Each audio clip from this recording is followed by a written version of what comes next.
Abbiamo fatto partire una lettera a tutti i dipartimenti e faremo gratuitamente il tampone a tutte le badanti. Sì, che tornano ovviamente.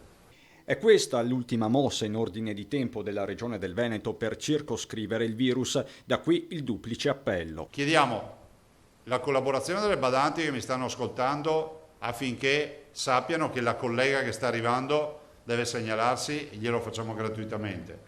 Ai familiari degli assistiti di sapere che quando hanno la badante in arrivo facciamo il tampone, che è il sistema migliore per evitare casini. Ed è lo stesso Zaia a sminare il campo da equivoci e strumentalizzazioni. Non è un fatto di ghettizzazione, è un fatto di sanità pubblica. Del resto il focolaio più esteso al momento in Veneto si è sviluppato attorno alla badante rientrata in pullman il 5 giugno scorso dalla Moldavia, 10 soggetti positivi individuati finora nel Padovano, tra cui l'anziana assistita e la figlia. L'altro focolaio è quello scoperto nel weekend a Feltre all'Eurobrico. Per focolaio si intendono 2 o più casi generati dalla stessa fonte. In Veneto attualmente sono 22, un mese fa 132. I focolai sono in diminuzione da 135 a 22 in un mese, quindi oggi ne abbiamo 22 vivi. Vi ricordo solo 9 in casa di riposo, il resto sono tutti focolai, 13 sono i familiari.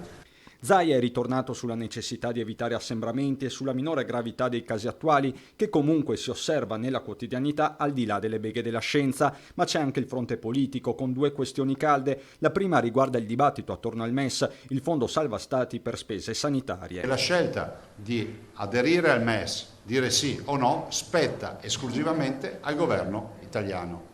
L'altro fronte, le scuole paritarie, con le voci di alcuni esponenti del 5 Stelle che chiedono di non rifinanziarle. In Veneto, dice Zaia, sono oltre 1000, la metà delle quali in comuni senza scuole pubbliche. Io trovo scandaloso che ci sia una forza, perché sono i 5 Stelle se non ho capito male, che, ma lo dico non per polemica politica, me lo chiedi te, che obietti sul finanziamento delle scuole paritarie. Quindi invito il governo a stanziare subito risorse e ricordare quando le stanze che noi facciamo risparmiare 200 milioni di euro all'anno.